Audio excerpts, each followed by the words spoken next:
पृष्ठ नंबर 303 और गद्य नंबर 754।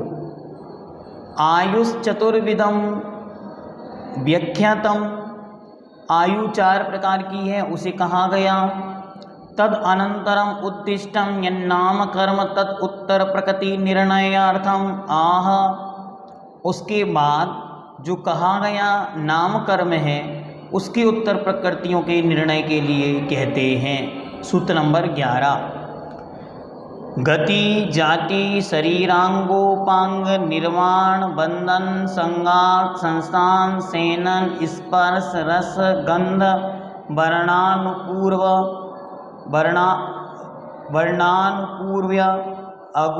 गुरु लघुपघाता परघाता तपोद्योतश्वास व्याह्यो गतियः प्रत्येक शरीर त्रस शुभग शुश्र शुभ सूक्ष्म पर्याप्ति स्त्रेयादि यशकीर्ति क्षेत्राणि तीर्थकरत्वं च। गति जाति शरीरांगोपांग निर्माण बंधन संघात संस्थान सेनन स्पर्श रस गंध वर्णानुपूर्व्य गुरु लघुपघाता परघाता तपोद्योतश्वास व्याह्यो गतियः प्रत्येक शरीर त्रस सुभग शुश्र शुभ सूक्ष्म पर्याप्ति स्त्रेयादि यशकीर्ति क्षेत्राणि तीर्थकरत्वं च। इस प्रकार यह नाम कर्म के विषय में सूत्र दिया, इसका विस्तार बतलाते। 755। यद उदयात आत्मा भवांतरम गच्छति स गति। सबसे पहले गति, गति क्या है? जिसके उदय से आत्मा भवांतर में अर्थात दूसरे जन्म में दूसरी पर्याय को जाती है, उसका नाम गति है। गति शब्द का अर्थ ही होता है जाना। सा चतुर्विधा, वह 4 प्रकार की है। नरक गति, त्रियक गति, मनुष्य गति, देव गतिश्चेति। नरक गति, त्रियंच गति, मनुष्य गति और देव गति। यन्निमित्त आत्मनो नारको भवः तन्नरक गति नाम। जो निमित्त कारण है आत्मा के नरक भाव का, नारक रूप जो भाव है उसका जो कारण है उसका नाम ही नरक गति नाम कर्म है। एवं शेषेषु अपि युज्यम, इसी प्रकार सब में लगाना चाहिए। कैसे लगाना? जिसका निमित्त पाकर आत्मा त्रियंच भाव को प्राप्त होता है वह त्रियंच गति, मनुष्य होता है वह मनुष्य गति, और देव होता है उसका नाम देव गति, देव भाव को प्राप्त होता है।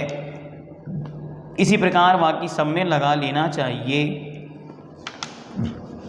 तासु नरकादि गतिषु अव्यभिचारिणा सदृश्येन एकीकृतो अत आत्मा जाति।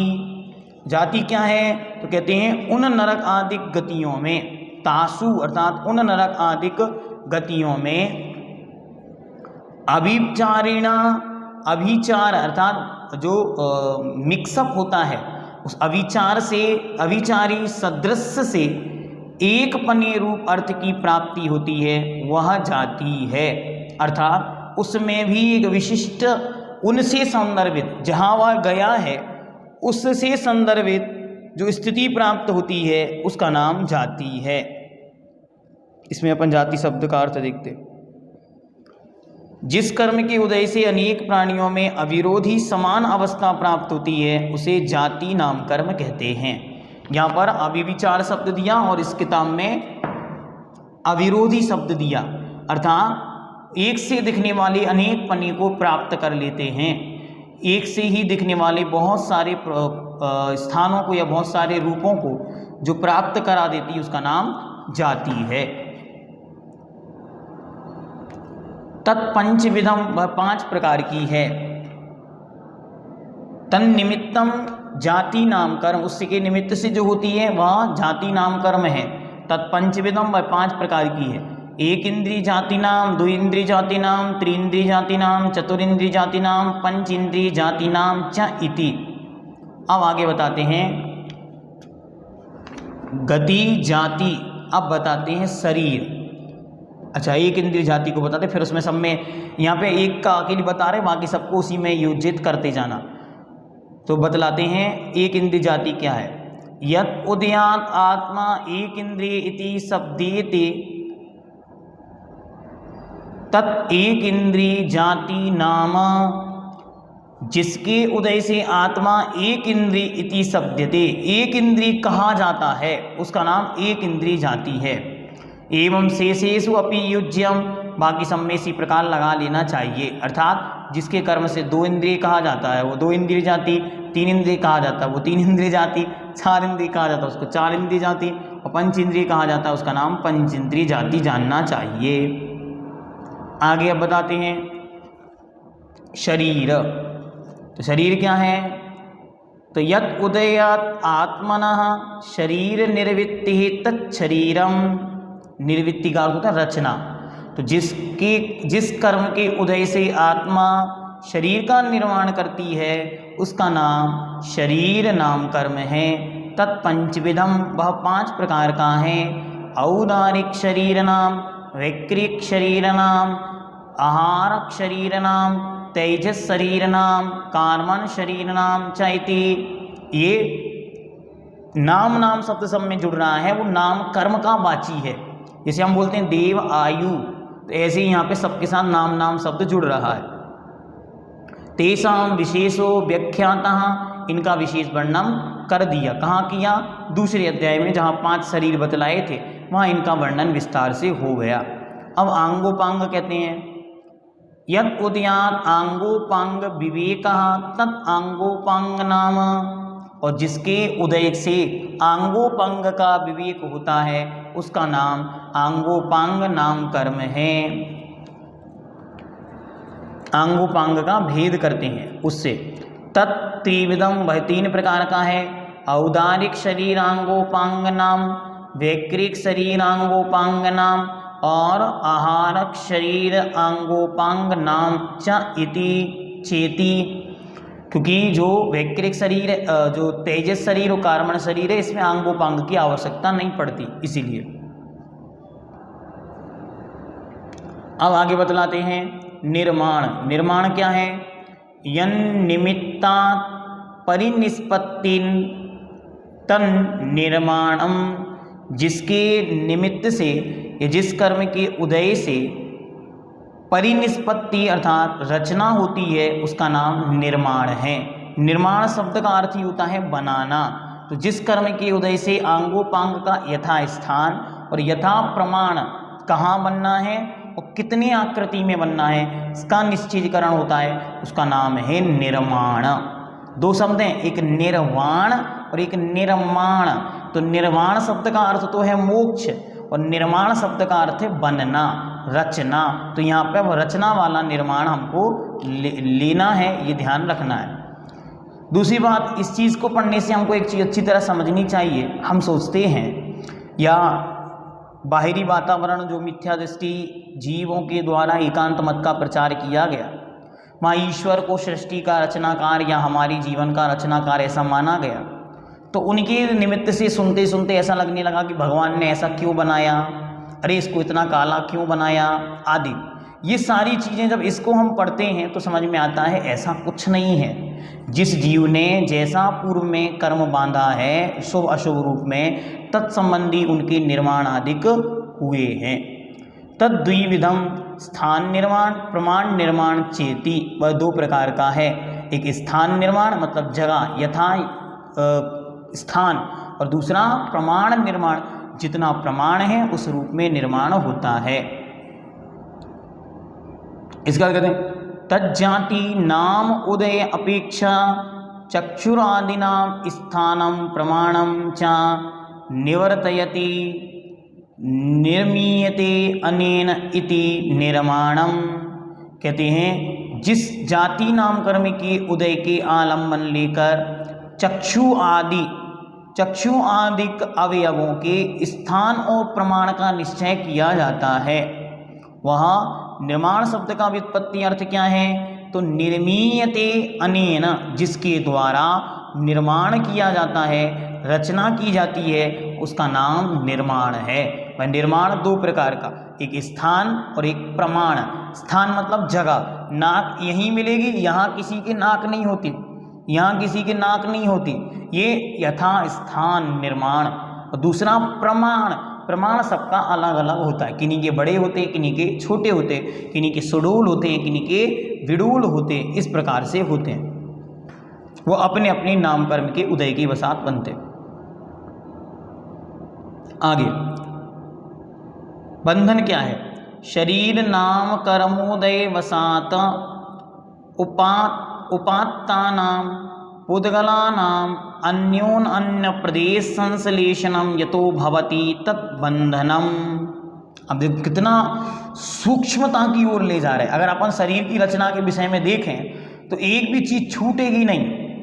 कितनी अच्छी तरह कहते हैं यहाँ कि शरीर नाम कर्म के उदय से प्राप्त हुए पुद्गलों का अन्योन्य संश्लेषणम, अन्योन मतलब आपस में एक दूसरे को मिलाना, कहीं गैप ना रह जाए।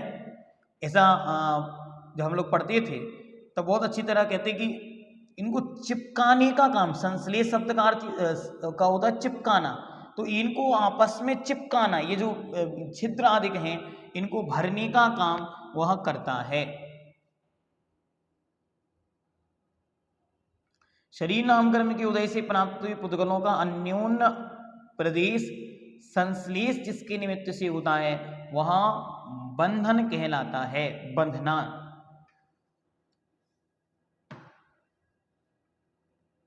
आगे अब संघात क्या है? तो यद उदयान औदारिकादिक शरीराणाम विरहित अन्योन्य प्रवेशानुप्रवेशेन एकत्व अपानानम भवति तत्संघात नाम कर्म। अब विवार शब्द प्रयोग किया, विवार मतलब होता छिद्र, तो ऐसा नाम कर्म जिसके उदय से औदारिक आदिक शरीरों की आकृति की रचना होती है। और कैसी रचना होती है? तो वह रचना एक प्रकार से परस्पर में एकत्वपने को प्राप्त होती है, छिद्र आदिक वहां शेष नहीं रहते। जिसके उदय से औदारिक आदिक शरीरों की छिद्र हेतु कर परस्पर प्रदेशों के अनुप्रवेश द्वारा एकता रूप आती है, वह संघात नाम कर्म है। इसमें और देख लेते बंधन क्या है? तो शरीर नाम कर्म के उदय के से ग्रहण किए गए पुद्गल स्कंदों का परस्पर जिस कर्म के उदय से होता है परस्पर मिलन होता है उसका नाम बंधन है। जिसके उदय से औदारिक शरीर के परमाणु दीवार में लगे हुए ईंट और गारे की तरह छिद्र रहित परस्पर संबंध को प्राप्त होते हैं। और फिर संघात क्या है? जिस कर्म के उदय से औदारिक शरीरों के प्रदेशों का परस्पर छिद्र रहित एक मेक पना हो जाता है। अगर ये बंधन नाम कर्म किसी के ना काम करे तो ये शरीर में जालियां, छन्नी होती ना, छन्नी, वैसी स्थिति इस शरीर की हो जाएगी। आगे अब संस्थान क्या है? तो संस्थान नाम कर्म को बताते हैं। यद उदयान औदारिकादिक शरीर आकृति निर्वृत्ति भवति तत्संस्थान नाम। जिस कर्म के उदय से औदारिक शरीर की आकृति की रचना होती है, आकार बनता है, उसका नाम संस्थान नाम कर्म है। जैसा संस्थान वैसा आकार होता है, आकृति बनती है। तत्सोढ़ विभज्यते, वह 6 भेदों में विभक्त है। कौन कौन से 6 भेद? तो कहते हैं समचतुर संस्थान नाम, निग्रोध परिमंडल संस्थान नाम, स्वाति संस्थान नाम, कुब्ज संस्थान नाम, वामन संस्थान नाम, हुंडक नाम, चेती। बस यहीं पे आचार्य ने इससे ज़्यादा वर्णन यहाँ पे नहीं किया, लेकिन हम सामान्य से देखते हैं। तो समचतुर संस्थान क्या है? जिस कर्म के उदय से शरीर का आकार पाकर नीचे और बीच में समान विभाग होता है उसका नाम समचतुर संस्थान है। सारे शरीर की आकृति अद्भुत, सुंदर और एक सी होती है, उसका नाम है समचतुर संस्थान। एक सा शरीर बनता। फिर निग्रोध परिमंडल, निग्रोध नाम है वट वृक्ष का, तो जिसके उदय से वटवृक्ष की तरह हो, अर्थात ऊपर तो बड़ा भारी विडोल शरीर हो और नीचे सकरा पतला हो। फिर है स्वाति। स्वाति शब्द है सांप की बामी। सांप की बामी इस प्रकार की होती है। तो इस प्रकार का जो आकार वाला है, नीचे मोटा हो और ऊपर से पतला हो। कुब्जक, जिस कर्म के उदय से शरीर बीच के पुद्गलों का समूह इकट्ठा हो, अर्थात ये जो पीछे की पीठ है वो उठी हुई हो, जिसे कुबड़ा बोलते हैं। फिर इसके बाद वामन संसान, जिस कर्म के उदय से शरीर बौना होता है, ढिगना जिसको बोलते हैं। और हुंडक, जिस कर्म के उदय से शरीर के अंग उपांग किसी खास आकार के नहीं होते, शरीर अत्यंत विडोल होता है, आकृति उसमें नहीं होती। तो इस प्रकार जो हीनता को प्राप्त हो जाते हैं वे यदि इसका अच्छी तरह अध्ययन करें तो उन्हें समझ में आएगा कि इसमें भगवान की गलती नहीं है, अभी तो हमने स्वयं ही जो ऐसा कर्म बांधा था वह उस रूप उदय में आया है। अब आगे कहते हैं सहनन। सहनन मतलब शक्ति, सहन शक्ति शरीर की। यश उदयात अस्थि बंधन विशेषो भवति। अस्थि नाम है हड्डी का, तो हड्डियों का बंधन विशेष होता है, उसका नाम सहनन है। तत्सद्विधम, वह 6 प्रकार का है। वज्र वृषभ नाराच्य सेनन नाम, वज्र नाराच्य सेनन नाम, नाराच्य सेनन नाम, अर्ध नाराच्य सेनन नाम और कीलिका। कहीं कहीं इसका शब्द मिलता है कीलित और कहीं कहीं नाम आचार्य भगवंत ने इसका नाम प्रयोग किया है कीलिका। कीलिका सेनन नाम और अंतिम है असंप्राप्ता सृपाटिका सेनन नाम चेती। यह भी 6 प्रकार का सेनन है। सेनन मतलब हड्डियों का बंधन विशेष, इसको भी यहाँ पर देख लेते हैं। जिस कर्म के उदय से वृषभ अर्थात वेष्टन, ऊपर पर जो इस प्रकार का चढ़ा होता है वो कहलाता वेष्टन। नाराच अर्थात कीली, जो 2 हड्डियों को आपस में जोड़ने का काम करती है वो कीली। और सहनन अर्थात हड्डियां वज्र के समान अभेद्य होती हैं, अर्थात वे वज्र की होती हैं, हीरे की तरह कड़क, जो टूट नहीं सकती। इस प्रकार इतनी कड़क कि वो बालक हनुमान का जीव विमान में से नीचे गिरा तो चट्टान चकनाचूर हो गई, उसके शरीर को कुछ नहीं हुआ। इस प्रकार फिर कहते हैं वज्र नाराच सेनन। कीले व हाड़ तो वज्र के समान हो किंतु वेष्टन वज्र के समान ना हो, वो क्या नाम उसका?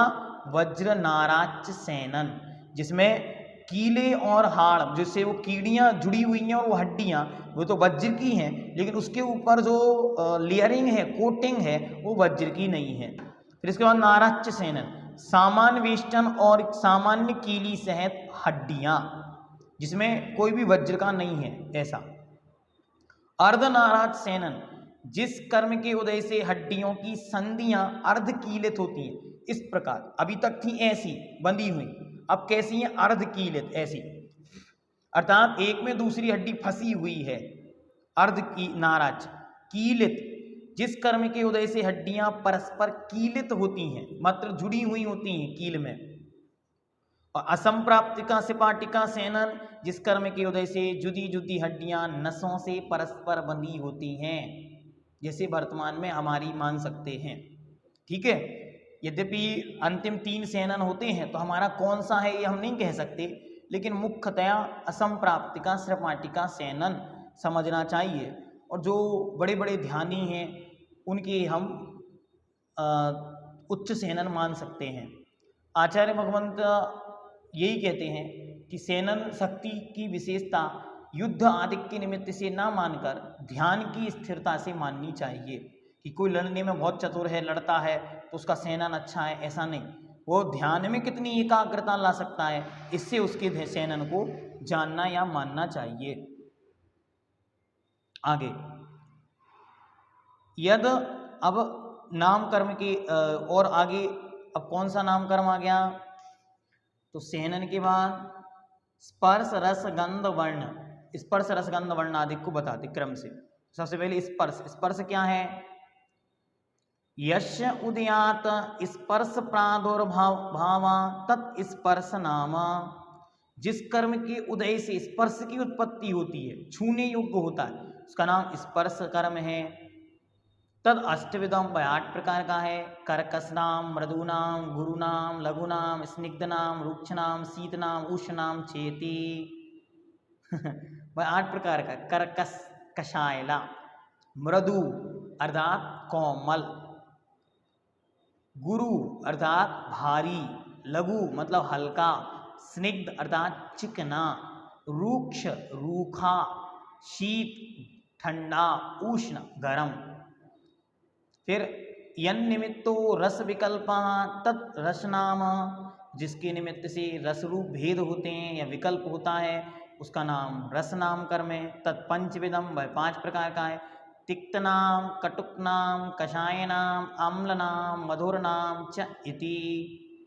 तिक्त तीखा मिर्ची के समान, कटुक कड़वा, कषायला आमले के समान, अल्म अल्म अर्थात होता है खट्टा, और मधुरम अर्थात मीठा।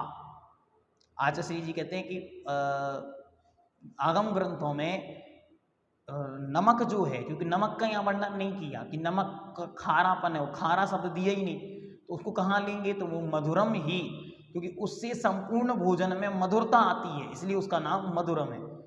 कहते कि ये खीर में यदि शक्कर डली है और नमक ना डाला जाए तो उस खीर का स्वाद नहीं आता, वो बेस्वादी हो जाती है, इस प्रकार। ठीक, आगे। यत उदय प्रभावो गंध तत् गंध नाम, जिसके उदय से गंध की उत्पत्ति होती है उसका नाम गंध है। तद द्विविधम वह 2 प्रकार की है। सुरभि गंध नाम, असुरभि गंध नाम चैति, सुगंध और दुर्गंध। यत हेतु को वर्ण विभागा तद वर्ण नाम, जो कारण है वर्ण के हेतु का, वर्ण के विभाग का, उसका नाम वर्ण है। वर्ण मतलब कलर। तत्पंचविधम वह 5 प्रकार का है। कृष्ण वर्ण नाम, नील वर्ण नाम, रक्त वर्ण नाम, हरिद्र नाम वर्ण नाम और शुक्ल नाम वर्ण चेति। कृष्ण काला, नीला लाल, हरा और शुक्ल मतलब सफेद। ये यहाँ पे जो हरद शब्द है इसे हरा भी ले सकते हैं, और अगर हार्द्र शब्द से यहाँ हल्दी लिया है तो वह भी संभावित है, पीला वर्ण भी बन सकता है। वैसे मुख्यतः हरा शब्द लिया गया, ठीक है। अब इसमें एक चीज़ आपको ध्यान रखनी है कि कलर जो होता है वो मोक्ष मार्ग में हेतु नहीं होता। काले कलर के लोग भी मोक्ष जाते हैं, तो तन के काले मोक्ष जा सकते हैं, मन के काले मोक्ष नहीं जाते। जैसे भगवान नेमिनाथ, भगवान मुनि सुब्रतनाथ, श्री राम, ये सब काले कलर के थे, कृष्ण वर्ण के थे, लेकिन फिर भी इन सबको मोक्ष हुआ। तो इसलिए कृष्ण वर्ण के जीव भी मोक्ष जाते हैं, नील वर्ण के भी मोक्ष जाते हैं। तो श्वेत वर्ण की आवश्यकता अकेली नहीं है। पुण्य के योग से श्वेत वर्ण है, ठीक है, लेकिन बाकी वर्ण वालों को भी मोक्ष है, ऐसा ध्यान रखना चाहिए, ठीक है। चलिए अब आगे बताते हैं। आगे आनुपूर्वी। आनुपूर्वी क्या है, तो पूर्व शरीर आकार विनाशो यश उदयात भवति तद आनुपूर्वी नाम, जिसके उदय से पूर्व शरीर के आकार का विनाश नहीं होता उसका नाम आनुपूर्वी है। क्या होता है, जब कोई जीव यहाँ से मरण करके, मनुष्य मरकर देव में जाता है, तो उसकी आत्मा कैसे आकार में जाएगी, वहाँ गोला में जाएगी, पिंड बन के जाएगी? नहीं, जैसा वह पूर्व में था, शरीर में था, उस शरीर के आकार का यहाँ से निकलकर पिंड वहाँ जाता है, उसका नाम ही आनुपूर्वी है। तत्चतुर्विधम वह 4 प्रकार की है। नरक गति प्रायोगानुपूर्वी, त्रियक गति प्रायोग्यानुपूर्वी नाम, मनुष्य गति प्रायोग्यानुपूर्वी नाम, देवगति प्रायोगपूर्वी नाम, इच्छाति, यह 4 प्रकार की है। जहाँ से जीव जाता है तत्संबंधी शरीर की आकृति रूप वहाँ से अन्य स्थान पर वह जाता है। आगे बता, आगे अग्र लघु नाम कर्म तत् यस उदयादया पिंडवत गुरुत्वात् न अधा पतति च आकतूलवत् लघुत्वात् ऊर्ध्वं गच्छति तत् अगुरु लघु नाम। कितना अच्छा उदाहरण देते एक एक शब्द का। कह रहे हैं जिस कर्म के उदय से जीव पिंडवत, कोई लोहे के पिंड या पत्थर पाषाण के समान नीचे की ओर नहीं जाता भारीपन के कारण, और आक्रतूल, अर्कतूल होता है एक सफेद कलर का, आप लोगों ने देखा होगा, वृक्ष आदि के पास में दिखता है। आजकल तो घरों में सब इस प्रकार की व्यवस्थाएं एसी वाली हो गई, इनकी समझ में नहीं आता, लेकिन पुराने घरों में आपने देखा होगा या जंगल आदि में आप कभी रुके हो देखा हो तो एक छोटा सा रुई के जैसा बना हुआ कुछ होता है, वो उड़ता रहता है, उसको बोलते हैं अर्कतूल। तो ये उसकी तरह हल्का नहीं होता। तो कोई भी शरीर ऐसा नहीं होता कि ऐसा भारी हो कि उठाते ही ना बने, और ऐसा नहीं होता कि हवा में अपने आप उड़ रहा हो। ऐसी जो शक्ति है उसका नाम है अगुरु लघु नाम कर्म।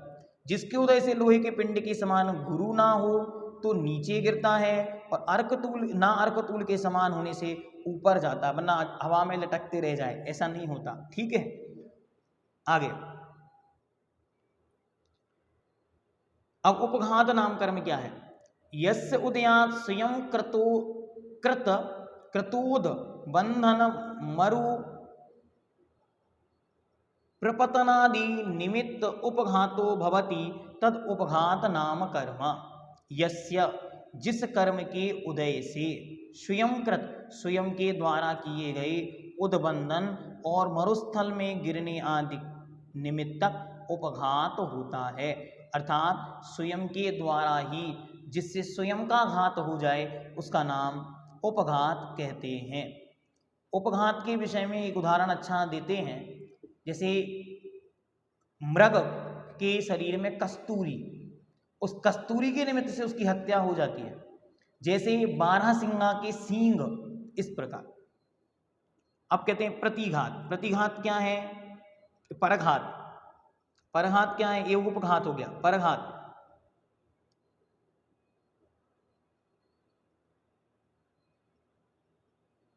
यन्निमित्ता पर शास्त्रादे शस्त्रादे व्याघाता तत्परघात नाम। जिस कर्म के निमित्त से पर शस्त्र आदि का निमित्त पाकर व्याघात होता है उसका नाम परघात नाम कर्म है। जिसके माध्यम से, कोई भी वस्तु के माध्यम से मरण को प्राप्त होता है उसका नाम परघात है। यहाँ पे इनकी परिभाषा जो दो दी गई हैं, एक बार मैं पूज्यवर प्रमाण सागर जी की शंका जिज्ञासा को सुन रहा था तो उन्होंने इन दोनों के विषय में बताया था कि सर्वत्र इस प्रकार का नहीं है, कहीं कहीं ऐसे उल्लेख भी मिलते हैं। वो आगम प्रमाण उन्होंने क्या दिया था स्मरण में नहीं है।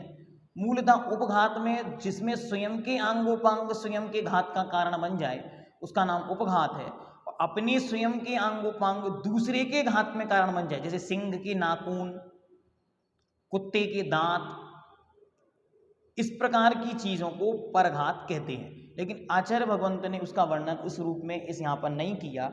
इस किताब में देखते क्या किया, हाँ देखो इसमें भी वही दिया है। अब वो किसके आधार से है? हो सकता भगवान अकलंक देव महाराज के राजवार्तिक आदि के आधार से वो प्रचलन में हो परंपरा, वो अब यहाँ पे प्रसंग आया है तो उसे भी देखने का प्रयास करेंगे। ठीक, चलिए आगे। कभी कभी ऐसे प्रसंग मिलने से पुरुषार्थ दुगना बढ़ जाता कि ऐसा भी हमें याद है पूज्यवर प्रमाण सागर जी के महाराज के मुख से इस प्रकार का सुनने में आया था। चलिए अब आगे देखते हैं। आतप नाम कर्म। आतप नाम कर्म क्या है? यत् उदयात् निर्वित्यम आतापनम तत् आतप नाम। जिसकी वजह से शरीर में आतप की रचना होती है उसका नाम आतप। आतप मतलब सूर्य की तरह गर्मी। तत् आदित्य वर्तते। आदित्य मतलब सूर्य, तो सूर्य के समान, जिसमें सूर्य बिंब में जो उष्णता है, गर्मी है, उसका नाम आतप है। यन निमित्तम उद्योतनम तत् उद्योत नाम। जिसके निमित्त से उद्योत होता है, उद्योत शब्द का सामान्य अर्थ होता है प्रकाश, लेकिन यहाँ विशेष रूप से ठंडा प्रकाश, शीतल प्रकाश ग्रहण करना चाहिए। तत्चंद्र खद्योतादिशु वर्तते। जो चंद्रमा और खद्योत मतलब होता है उसको क्या बोलते हैं हिंदी में, यहाँ दिया होगा, जुगनू, जुगनू खद्योत मतलब जुगनू। तो जुगनू और चंद्रमा के समान जो शीतल प्रकाश होता है वह। यद हेतु उच्छ्वास तत् उच्छ्वास नाम, जो श्वास में कार्यकारी है उच्छ्वास है। विहायो गति क्या है, तो विहाय का अर्थ है आकाश, और आकाश तत् गति निमित्त निर्वर्तकम तद विहायो गति नाम। आकाश मतलब आसमान नहीं, आकाश मतलब संपूर्ण लोक, उसमें जो गति का निमित्त है अर्थात चलाने वाला है उसका नाम विहायो गति है। तो आप और हम जो चल रहे हैं ये सब आकाश में चल रहे हैं। जैसे कभी ये नहीं सोचना हम धरती पे चल रहे हैं, धरती पे कोई नहीं चलता, सब आकाश में ही चलते हैं। तद्वि विधम, वह दो प्रकार का है, प्रशस्त अप्रशस्त भेदात। प्रशस्त और अप्रशस्त के भेद से दो प्रकार का है। कुछ गजगामिनी चाल होती है, बड़ी शालीनता सुंदरता अच्छी पैर के चल रहे हैं, और कुछ एकदम ऐसे उठा उठा कर पैरों को चल रहे हैं, वो अप्रशस्त गति कहलाती, विहायो गति कहलाती। अब आगे कहते हैं प्रत्येक शरीर। प्रत्येक शरीर क्या है, तो शरीर नाम कर्मोदयात निर्वित्यमानम शरीरम एकात्म उपभोग कारणम यतो भवति तत्प्रत्येक शरीर नाम। जिस शरीर नाम कर्म के उदय से आत्मा निर्वित्यमान शरीर उत्पन्न हुए शरीर में एक अर्थात एक ही जीव एक ही शरीर का स्वामी बनता है, उसका नाम है प्रत्येक शरीर। बहूनाम आत्मानाम उपभोग हेतुत्वेन साधारण शरीरम यतो भवति तत्साधारण शरीर नाम। और जहाँ बहुनाम बहुत सारी आत्माएं एक शरीर के उपभोग में हेतु बनती हैं, उसका नाम साधारण नाम कर्म है। यत उदयात द्विन्द्रियादिषु जन्म तृष्णाम, जिसके उदय से दो इंद्रियादि में जन्म होता है उसका नाम तृष्णाम है। यन निमित्त एक इंद्रिय दिशु प्रादुर्भावा तत्स्थावर नाम, जिसके उदय से एक इंद्रियों में जन्म होता है उसका नाम स्थावर नाम कर्म है। यत उदयात अन्य प्रीतिर प्रभवा तत्सुभग नाम, जिस कर्म के उदय से दूसरों में अन्य में प्रीति प्रभवा प्रीति उत्पन्न होती है उसका नाम सुभग नाम कर्म है। ध्यान से समझ लेना, आप कितना भी अच्छा करें लेकिन दूसरों को अच्छा नहीं लगता, उसका कारण मुख्य है सुभग नाम कर्म हृदय में नहीं है। कई जीव कितना भी अच्छा करें उनका अच्छा होता ही नहीं, कोई अच्छा कहता ही नहीं, और कुछ लोग कहते हैं कुछ भी अच्छा नहीं करते फिर भी सबके लिए अच्छे होते हैं, वे सुभग नाम कर्म को लिए हुए। यत उदयात अन्य प्रीति, ये हो गया ठीक है। इसके बाद यत उदयात रूपादि गुणोपेत अप्रीति नाम करा तत् दुर्भग नाम, जिसके उदय से रूपादि गुणों से युक्त होकर भी अप्रीतिकर होते हैं, अच्छे सुंदर हैं दिखने में अच्छे हैं लेकिन कोई भी प्रेम भाव नहीं है, दूसरे जन्म में उनके प्रति प्रीति का उत्पन्न नहीं होती, ये दुर्भग नाम कर। इसलिए अगर कोई आपको अच्छा नहीं मानता या आपको कोई अच्छा नहीं लग रहा है तो यही समझ लेना इसके दुर्भग नाम कर्म का उदय है। और आप कितना भी अच्छा करें, महिलाओं के साथ बहुत ये बात खटकती है, हम इतना करते हैं घर के लिए परिवार के लिए इनके लिए जीवन भर किया फिर भी इनके लिए हम अच्छे नहीं लगते, वो नहीं लगेंगे अच्छे जब तक दुर्भग नाम कर्म का उदय है। सब कुछ अच्छा होते हुए भी अच्छा नहीं लगता, अच्छा नहीं लगना बस। यन्निमित्तम मनोज्ञस्य स्वर निर्वर्तनम तत्सुस्वर नामा, जिसके निमित्त से मनोज्ञ अद्भुत स्वर हो, बोलते ही जैसे आदरणीय बड़े पंडित जी साहब जब बोलते तो कानों में गूंजता, आज तक वह सुर याद आता है, इस सुस्वर नाम कर लता मंगेशकर इस प्रकार। तद विपरीतम दुस्वर नाम, उससे जो विपरीत है वह दुस्वर नाम है, अर्थात अच्छा नहीं लगना। यत उदयात रमणीयत्वम तत्शुभ नाम, और जिसके उदय से रमणीयता आती है सुंदरता आती है अच्छा लगता है, दूसरों को रमण करने का भाव होता है, उस शुभ नाम कर्म है। कई लोग आपने देखे होंगे सांवले होते हैं लेकिन बड़े सुंदर लगते हैं, और कई लोग होते हैं बड़ी सुंदर फेस कट है सब कुछ अच्छा है लेकिन फिर भी अच्छे नहीं लगते, कलर बड़ा सुंदर है लेकिन फेस कट अच्छा नहीं होता। इस प्रकार बहुत सारी चीजें नामकर्म के माध्यम से देखने में आती। तद विपरीतम अशुभ नाम, उससे जो विपरीत अशुभ नाम है। सूक्ष्म शरीर निवर्तनम, सूक्ष्म नाम जिससे सूक्ष्म शरीर की निर्वृत्ति रचना होती है। सूक्ष्म का अर्थ सामान्य से जानो, जो किसी के द्वारा भी बाधा को प्राप्त नहीं होता। अन्य बाधा कर शरीर कारणम बादर नाम, और जो दूसरों को बाधा करने वाला है वह बादर है। जो दूसरों से रोकता है या दूसरे को रोकता है उसका नाम बादर है। पर्याप्ति क्या है? यत उदयात आहार आदि पर्याप्ति निर्वृत्ति तत्पर्याप्ति नाम, जिससे आहार आदि पर्याप्तियों की रचना होती है वह पर्याप्ति नाम है। तत्सठविधम, वह 6 प्रकार की है। आहार पर्याप्ति नाम, शरीर पर्याप्ति नाम, इंद्रिय पर्याप्ति नाम, प्राणापान अर्थात स्वाच पर्याप्ति नाम, भाषा पर्याप्ति नाम, मना पर्याप्ति नाम, चेती। इनको अच्छी तरह हमने द्रव्य संग्रह के अंदर पढ़ा था, एक बार पुनः उसको रिवीजन कर लेना, भूल मत जाना, ठीक है। षड्विध पर्याप्ति अभाव हेतु अपर्याप्ता नाम, और 6 प्रकार की पर्याप्तियों का जो अभाव है उसमें जो कारण है उसका नाम अपर्याप्तक नाम कर्म है। स्थिर भाव निर्वित्तम स्थिर नाम, जिससे शरीर के सारी धातुएं स्थिर बनी रहती है उसका नाम स्थिर नाम कर्म है, ठीक है। हाँ, धातुएं स्थिर बनी रहती है उसका नाम स्थिर नाम कर्म है।